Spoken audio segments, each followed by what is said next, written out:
রাজধানীতে সম্প্রতি কয়েকটি বাসে আগুনের ঘটনা সুপরিকল্পিত নাশকতা। 13 নভেম্বর নিয়ে শঙ্কার কোনো কারণ নেই বলে জানিয়েছেন ঢাকা মেট্রোপলিটন পুলিশ কমিশনার। সেদিন রাজধানীতে নেওয়া হবে কঠোর নিরাপত্তা ব্যবস্থা। এছাড়া গত 24 ঘন্টায় রাজধানীতে নাশকতার অভিযোগে 17টি মামলা এবং 50 জনকে গ্রেফতার করেছে police. Khorshed Ali report.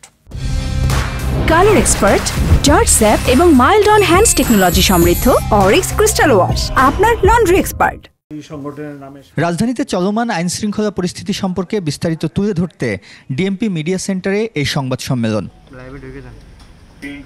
Police জানায়, রাজধানীতে গত বছরের অক্টোবর থেকে এ পর্যন্ত নিষিদ্ধ একটি দল বেশ কয়েক দফা ঝটিকা মিছিল করেছে।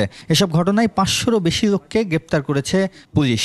অক্টোবর থেকে আজ পর্যন্ত ঝটিকা মিছিল পরিকল্পনা, অর্থায়ন ও অংশগ্রহণের সাথে জড়িত কার্যক্রম নিষিদ্ধ একটি দল অঙ্গ সংগঠনের 552 জন নেতাকর্মীকে গ্রেপ্তার করেছে ঢাকা মেট্রোপলিটন পুলিশ। গত 24 ঘন্টায় নাশকতার অভিযোগে বেশ কয়েকজনকে গ্রেপ্তার করা হয়েছে বলেও জানান ডিএমপি কমিশনার।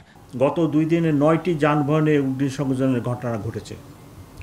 ককটেল বিস্ফোরণের ঘটনায় এ পর্যন্ত 17টি মামলা রুজু করা হয়েছে এবং এসব ঘটনার সাথে জড়িত থাকার অপরাধে 50 জনকে গ্রেপ্তার করা হয়েছে। 13ই নভেম্বর ঘিরে ব্যাপক নিরাপত্তা ব্যবস্থা নেওয়া হয়েছে বলেও জানানো হয় সংবাদ সম্মেলনে। 13 তারিখ নিয়ে শঙ্কার কোনো কারণ নেই। Dhaka metropolitan police, Bangladesh army, BGB, অন্যান্য এজেন্সি সবাই সম্মিলিতভাবে এটাকে রুখে দেবে ইনশাল্লাহ।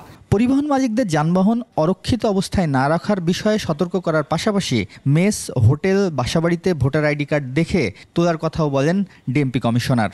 মেস, হোটেল, গেস্ট হাউসে জাতীয় পরিচয়পত্র দেখে বর্ডার উঠানোর জন্য সংশ্লিষ্টদের অনুরোধ করছি। খোরশেদ আলী, 21 টেলিভিশন, ঢাকা।